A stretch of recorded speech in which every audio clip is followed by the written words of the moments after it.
अब सेक्शन 14 ध्यान से पढ़ेगा, बहुत इंपॉर्टेंट है। ये प्री और मेंस, हर स्टेट के प्री और मेंस के अंदर ये क्वेश्चन बन सकता है। बहुत इंपॉर्टेंट क्वेश्चन है, इसको ध्यान से पढ़िएगा।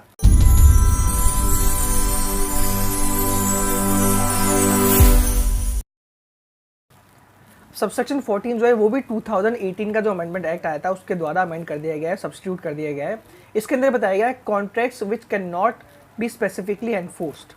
इसमें बताया गया है कि जो फॉलोइंग जो कॉन्ट्रैक्ट्स है ना उनका स्पेसिफिक परफॉर्मेंस नहीं कराया जा सकता। सबसे पहले बताया गया है कि अगर किसी पार्टी ने किसी कॉन्ट्रैक्ट का सब्स्टिट्यूटेड परफॉर्मेंस प्राप्त कर लिया है सेक्शन 20 के तहत, तो उस कॉन्ट्रैक्ट का भी स्पेसिफिक परफॉर्मेंस नहीं कराया जा सकता। सेक्शन 20 हम आगे अभी पढ़ेंगे डिटेल में।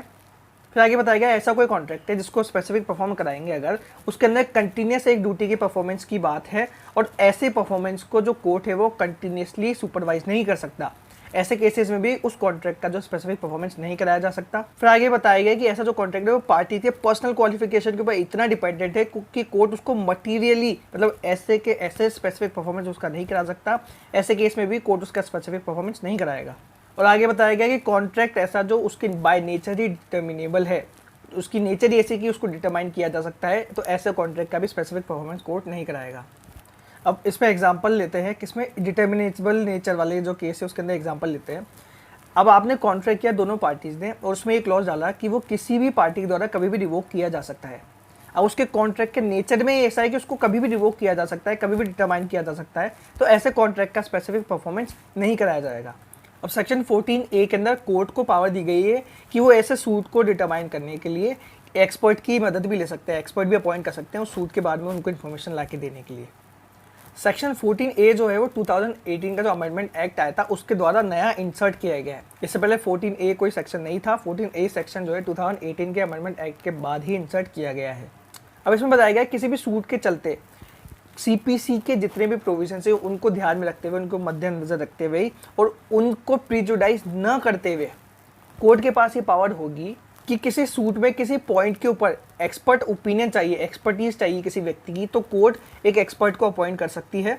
और उस एक्सपर्ट को बोल सकती है कि मेरे को ये जो इशू है इस सूट के अंदर इसके ऊपर आपकी एक्सपर्ट ओपिनियन चाहिए, आप मुझे अपनी एक्सपर्ट ओपिनियन ला के दीजिए। और अगर कोर्ट को ज़रूरत पड़ी तो उस ऐसे एक्सपर्ट को कोर्ट के अंदर बुला के एविडेंस भी उससे वो ले सकता है, उसके बयान ले सकता है, उनको डॉक्यूमेंट प्रोड्यूस करने के लिए बोल सकता है कि आपने किन डॉक्यूमेंट के बेसिस पे अपनी एक्सपर्टीज़ दी है मुझे। फिर आगे बताया गया है कि एक्सपर्ट अपना काम ढंग से कर सके इसके लिए कोर्ट किसी भी पार्टी को कंपेल कर सकती है, डायरेक्ट कर सकती है कि आप जो एक्सपर्ट है ना उसको सारे डॉक्यूमेंट्स दीजिए, सारी इन्फॉर्मेशन दीजिए, उसको जो जो ज़रूरत है, जो जो गुड्स वगैरह है, कोई प्रॉपर्टी है, कोई डॉक्यूमेंट है, उसका इंस्पेक्शन अगर उसको एक्सपर्ट को करने की ज़रूरत है तो उसको भी ऐसे इंस्पेक्शन करने के लिए मंजूरी दीजिए और उसका ऐसा इंस्पेक्शन करने दीजिए। फिर आगे बताया गया है जो एक्सपर्ट के द्वारा जो ओपिनियन दिए जाएंगे ना वो कोर्ट के रिपोर्ट का, वो कोर्ट के सूट के रिपोर्ट का हिस्सा बनेंगे और ऐसा कोर्ट उस एक्सपर्ट का कभी भी एग्जामिनेशन कर सकता है और पार्टीज कोर्ट की परमिशन के बाद ऐसे एक्सपर्ट का एग्जामिन कर सकती है। और एग्जामिनेशन किस बेसिस पे होगा कि उसने अपना ओपिनियन किस चीज़ के बेसिस पे दिया है, उसने अपनी रिपोर्ट किस बेसिस पे दी है, जो उसने डॉक्यूमेंट सबमिट किए हैं वो किस बेसिस पे किए हैं, उसने जो इंस्पेक्शन किया उससे उसको क्या प्राप्त हुआ, उसकी इन सब चीज़ों से रिलेटेड उसका एग्जामिनेशन किया जा सकता है। और ऐसे जो एक्सपर्ट है वो फ्री में तो आएगा नहीं, तो उसकी जो फीस होगी वो कौन देगा, कितना देगा, कब देगा, ये सब कोर्ट डिसाइड करेगी। पार्टीज़ किस प्रोपोर्शन में उसकी जो फीस है वो भरेंगे ये कोर्ट डिसाइड करेगी। और आगे बात की गई है सेक्शन 15 में कि स्पेसिफिक परफॉर्मेंस कौन सी पार्टी ले सकती है। हर कोई तो ले नहीं सकता, स्पेसिफिक कुछ लोग होंगे जो ही स्पेसिफिक परफॉर्मेंस करा पाएंगे, उसी की बात की गई है सेक्शन 15 के अंदर। सबसे पहले तो बताया गया है कि किसी भी कॉन्ट्रैक्ट की जो पार्टी है, जितनी भी पार्टी है, उनमें से किसी के भी द्वारा स्पेसिफिक परफॉर्मेंस प्राप्त किया जा सकता है। सेकेंड ये बताया गया है कि उस पार्टी का रिप्रेजेंटेटिव इन इंटरेस्ट या प्रिंसिपल अगर एक कोई है तो उसके द्वारा भी उसका स्पेसिफिक परफॉर्मेंस प्राप्त किया जा सकता है। अब इसके प्रोविजन में बताया गया है कि किसी व्यक्ति की लर्निंग स्किल, सॉल्वेंसी या पर्सनल क्वालिफिकेशन जो है वो मटीरियल इंग्रेडिएंट है ऐसे कॉन्ट्रैक्ट के अंदर, या फिर कॉन्ट्रैक्ट में ऐसा बताया गया कि किसी व्यक्ति का इंटरेस्ट असाइन नहीं किया जा सकता। ऐसी सूरत में उसका रिप्रेजेंटेटिव इंटरेस्ट या फिर उसका जो प्रिंसिपल है उसके द्वारा उस कॉन्ट्रैक्ट का स्पेसिफिक परफॉर्मेंस नहीं कराया जा सकता। लेकिन इसमें भी एक्सेप्शन दिया गया है, कब कराया जा सकता है इनके द्वारा, जब उस पार्टी ने अपनी तरफ का जितने हिस्से का जो परफॉर्मेंस है वो कर दिया हो, उसका जो पार्ट है अगर उसने उसको फुल्ली तरीके से परफॉर्म कर दिया हो, या फिर सामने वाली जो पार्टी ना उसने एग्री कर दिया हो कि ऐसे रिप्रेजेंटेटिव इन इंटरेस्ट या फिर प्रिंसिपल जो है उसके द्वारा इन्फोर्स कराया जा सकेगा, उसी सूरत में ये लोग इन्फोर्स करा पाएंगे। वरना ये रिप्रेजेंटेटिव इंटरेस्ट और प्रिंसिपल ये पर्सनल क्वालिफिकेशन वाले केसेस के अंदर स्पेसिफिक परफॉर्मेंस नहीं करा पाएंगे। आगे बताया गया है किसी मैरिज पे कोई सेटलमेंट था या फिर एक ही फैमिली के मेंबर्स के बीच में कुछ डाउटफुल राइट्स थे, उनके ऊपर कॉम्प्रोमाइज़ हुआ है, तो ऐसे सेटलमेंट या ऐसे कॉम्प्रोमाइज़ से जो पार्टी बेनिफिशियली एंटाइटल्ड थी उस आदमी के द्वारा भी स्पेसिफिक परफॉर्मेंस कराया जा सकेगा। अब आगे बताया गया है किसी टीनेंट फॉर लाइफ के द्वारा अगर कोई कॉन्ट्रैक्ट किया गया है और उसके ड्यू पावर्स को एक्सरसाइज कराते हुए किया गया है, तो उस व्यक्ति का जो रिमाइंडर मैन होगा उसके द्वारा भी कॉन्ट्रैक्ट को स्पेसिफिकली इन्फोर्स कराया जा सकता है।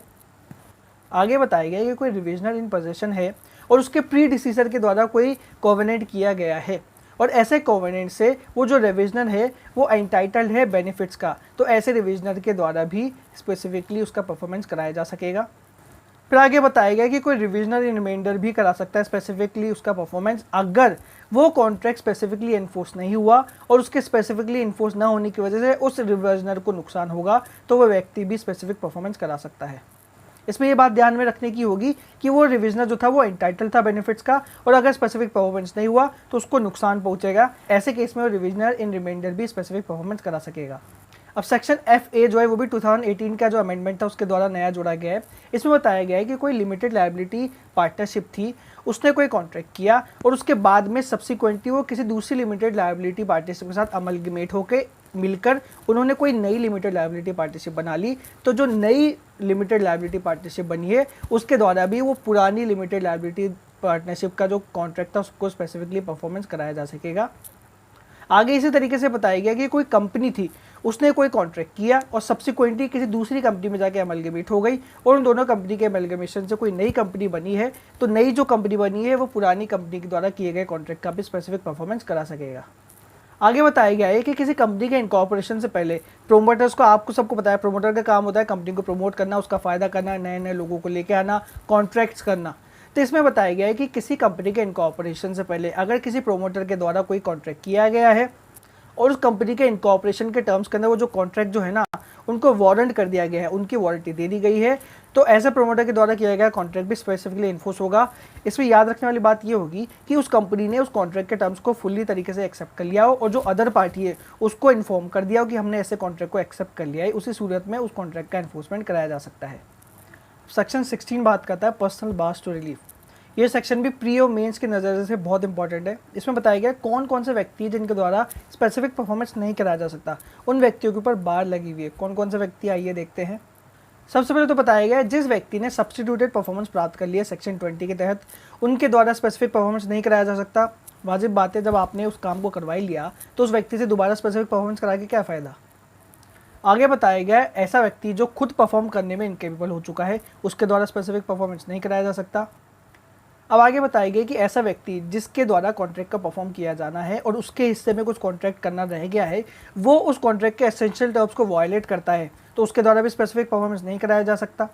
या फिर उस कॉन्ट्रैक्ट के फ्रॉड में एक्ट करता है, उस कॉन्ट्रैक्ट के फ्रॉड में वो कुछ काम करता है, तो उसके द्वारा भी इन्फोर्समेंट नहीं कराया जा सकेगा। और उस कॉन्ट्रैक्ट के वेरिएंट्स पे जानबूझकर उस कॉन्ट्रैक्ट से हट के कुछ काम करता है अगर वो, तो उसके द्वारा भी स्पेसिफिक परफॉर्मेंस नहीं कराया जा सकेगा। और उस कॉन्ट्रैक्ट के द्वारा जो रिलेशन बनाया गया है, उस दोनों पार्टीज़ के बीच जो रिलेशन एस्टेब्लिश किया गया है, उसके सब वर्जन में उससे अलग, उससे हटकर, उसके उलट वो कुछ काम करता है, तो उसके द्वारा भी स्पेसिफिक परफॉर्मेंस नहीं कराया जा सकेगा।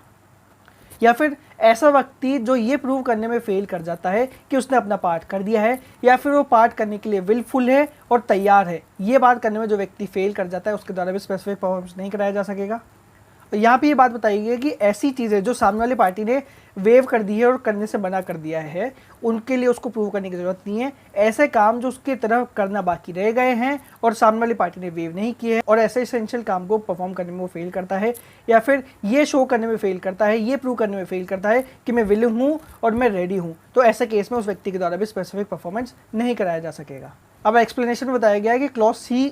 में कुछ बातें कही गई है, उनको एक्सप्लेन कर रहे हैं, जहाँ पर कॉन्ट्रैक्ट में पेमेंट ऑफ मनी इन्वॉल्व है, तो ऐसे केस में उस प्लेंटिफ के द्वारा उस पैसे को डिफेंडेंट को देना या कोर्ट में जमा करना ज़रूरी नहीं है जब तक कि कोर्ट ऐसा करने को ना बोले। और उस व्यक्ति के द्वारा उस कॉन्ट्रैक्ट का परफॉर्मेंस प्रूव करना ज़रूरी है और उसकी विलिंगनेस और उसकी रेडीनेस जो है ना वो प्रूव करना भी ज़रूरी है कि मैं तैयार हूँ। सेक्शन 17 में बताया गया है कि किसी एक प्रॉपर्टी को सेल या लेट करने का कॉन्ट्रैक्ट जो है वो वेंडर और लेसर की तरफ एनफोर्स नहीं कराया जा सकेगा। किन कंडीशन में? कि जिसको पता है, जिसको नॉलेज है कि उस प्रॉपर्टी के अंदर उसका टाइटल नहीं है, उसके बाद में भी उस प्रॉपर्टी को सेल करने का कॉन्ट्रैक्ट या लेट करने का, लीज पर देने का कॉन्ट्रैक्ट करता है, तो उस व्यक्ति के द्वारा स्पेसिफिकली उसका परफॉर्मेंस नहीं कराया जा सकेगा। और ऐसा व्यक्ति जिसको कॉन्ट्रैक्ट करते वक्त ये लगता था कि उसके पास गुड टाइटल है और उसको टाइम दे दिया गया था पार्टी के द्वारा या कोर्ट के द्वारा कि आप अपने टाइटल को सिक्योर करिए, आप अपने टाइटल को गुड करिए, तो वो परफॉर्मेंस के टाइम पे अगर अपने टाइटल को सही नहीं कर पाया तो उस व्यक्ति के फेवर में भी कॉन्ट्रैक्ट का स्पेसिफिक परफॉर्मेंस नहीं हो सकता। फिर सबसेक्शन 2 के अंदर बताया है कि सबसेक्शन 1 में लिखी हुई बातों का ऐसा कॉन्ट्रैक्ट टू सेल और higher purchase of movable property जो है उनके ऊपर भी लागू होंगे। वो सबसेक्शन 1 की जितने भी प्रोविजन है वो contract to sale of movable property and hire purchase of movable property जो है उनके ऊपर भी वो लागू होंगे। अब बात कर लेते हैं सेक्शन 18 की। सेक्शन 18 के अंदर बात की गई है non enforcement except with variation.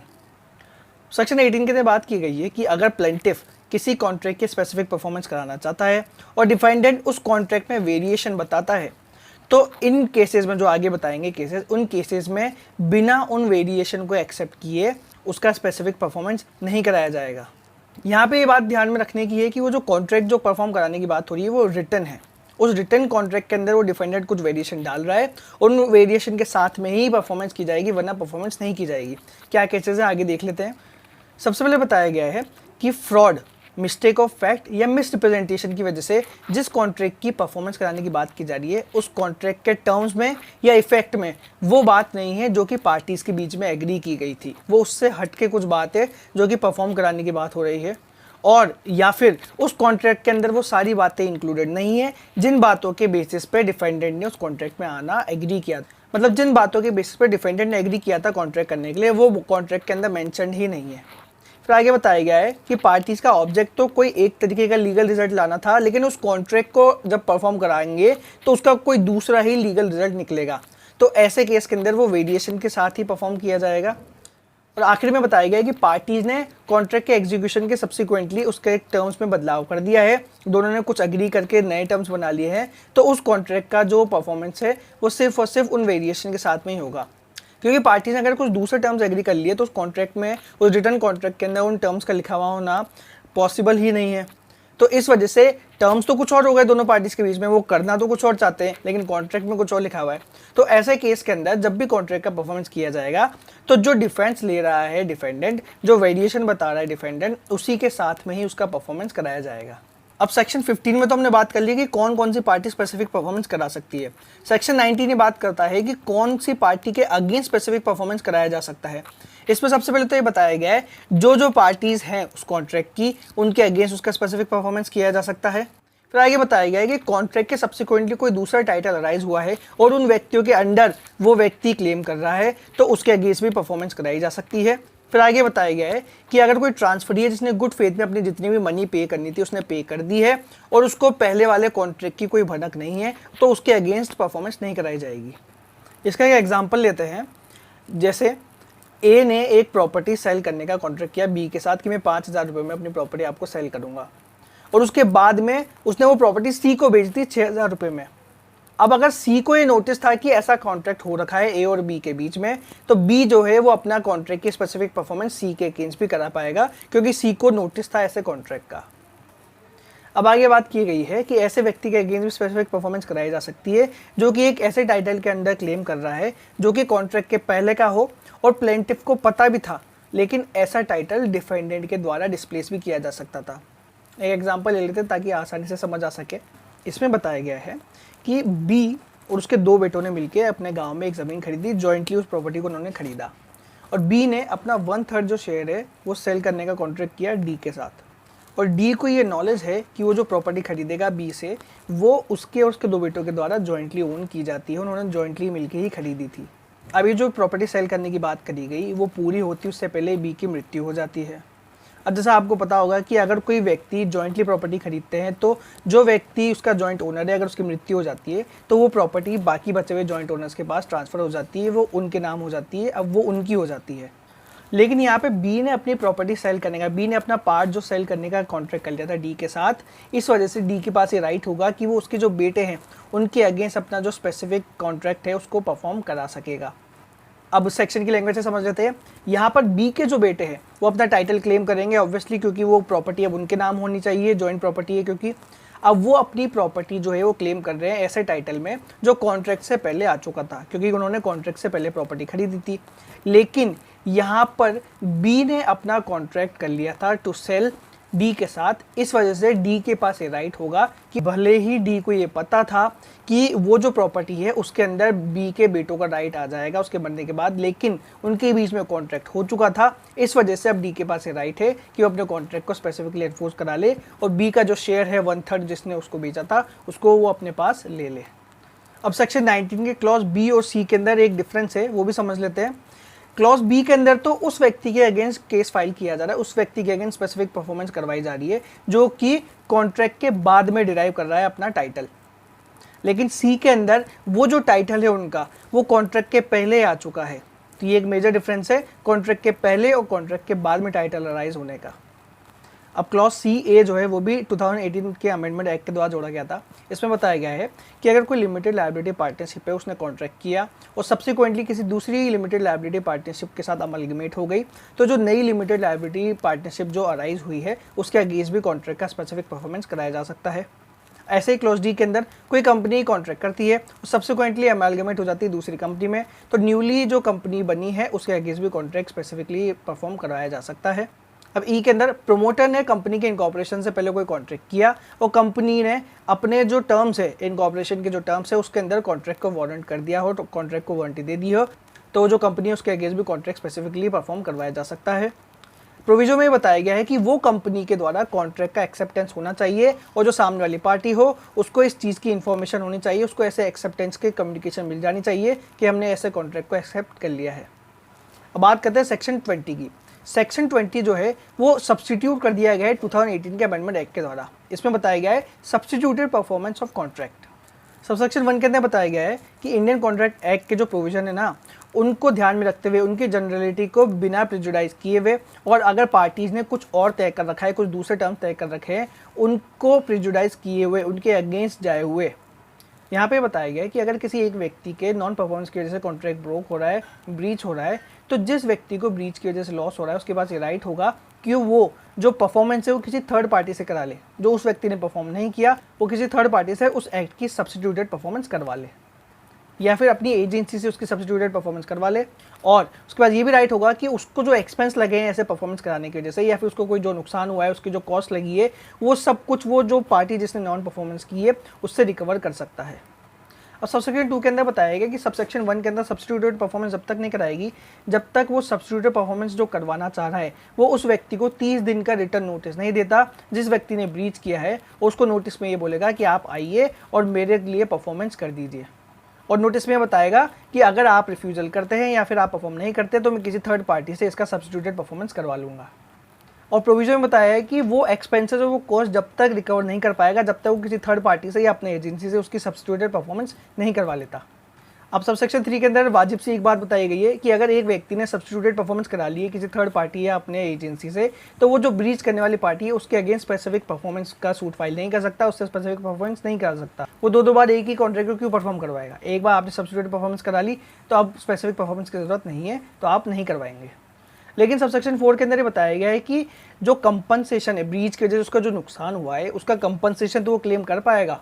आप स्पेसिफिक परफॉर्मेंस नहीं कर पाएंगे लेकिन उसका जो राइट है कंपनसेशन का वो तो बना रहेगा, उससे कंपनसेशन वो ज़रूर ले पाएगा।